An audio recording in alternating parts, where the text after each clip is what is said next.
Hey guys, what's up? Thursday mobility. I'm going to give you 5 drills that we can do to restore internal and external rotation of the shoulders. Last week we talked a lot about T-spine and opening that chest cavity up. We talked about the pinches in the front of the shoulder. I gave you some drills that we can do to open that up. This time we're going to talk about basically strengthening and giving more stability to those rotator cuffs in the shoulders. Okay, so there's going to be 5 movements. And the only piece of equipment you're going to need is an orange band, okay? And then we're going to head to the wall. All right, guys. So you're going to take that band, you're going to double it up, and then you're going to put it around your wrists, okay? So what we're going to try to do after we put it around the wrists, we want to create that external rotation. So you're going to pull on that band so you can see how my shoulders kind of flare out a little bit, all right? We're going to come up to the wall. Now you can use a wall or a whiteboard. I find the whiteboard just allows you to slide a little bit easier. And now I'm going to kind of make those chops on the wall, and I'm going to still kind of pull out on that band. That's important, okay? And I'm going to go up, and as I go up, I'm going to bring my chest and face to the wall and go as high as possible, keeping those hands on the wall. And then we're going to come down, and then we're going to come back and pull out on those bands. So as far back as you can go. And then back on the wall, so forearms are straight up and down. Go all the way up, chest in. Come back down, behind you. You'll do about 3 sets of 10 on that one. Number 2, same thing. You're going to keep the band on the wrists. We're going to put the forearms back on the wall. And we're going to think about going up at a diagonal, coming back down, out, and then down at that diagonal. So up, back down, out, back down, and down at that diagonal. I would do about 3 sets of 10. A whole set would be all 3. And obviously you're going to do both sides. So we go up, back down, out, in, and back down at an angle. Up, out, and down. 3 sets of 10, and the whole set consists of all 3 of those movements. All right, so number 3, same thing. We're still going to keep that band on our wrists. We're still going to be loaded up. We're going to call these wall slides. So now we're going to put palms down on the wall, okay? Palms down.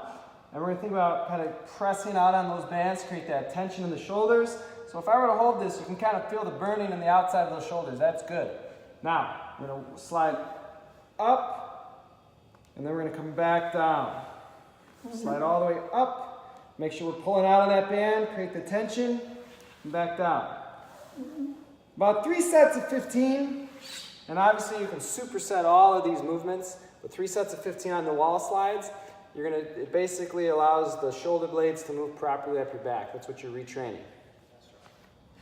All right, number 4 is going to be wall slides on the back. Okay, so we're going to stand about a foot off the wall with the feet, and now I want to pin my low back into the wall. Okay, so we're going to suck that belly button in, sinking that back completely flat. Okay, then I'm going to bring my shoulder blades against the wall so everything is flat against that wall. We're going to come up, and I'm going to make karate chop hands. Okay, so the thumb goes back, and what we're going to do is we're going to think about bringing them down, still keeping the hands and the back, everything's flat against that wall.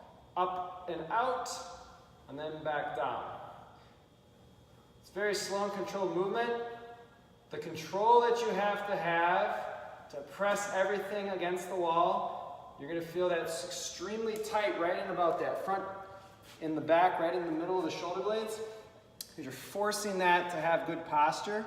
Now you can think of that in an overhead position. I'm not arcing, because I'm teaching myself to press flat against the wall and maintain good posture when I'm in that snatch position. I should be able to control that core, and everything should be in alignment as I go overhead. We don't want to cause that arcing and that pressure on the back. So it's a good exercise to kind of help loosen up the shoulders and then retrain the shoulders, and it's a good exercise that you guys should be doing. I would say about 3 sets of 15 on those wall slides. And then the final movement, I'm going to call it the wall bully stretch, okay? So everybody knows the bully stretch. You're basically going to put that arm behind her back, right at our belt line, okay? And we're gonna go again back up against that wall. So the arm's gonna go behind, so we're gonna create that internal rotation.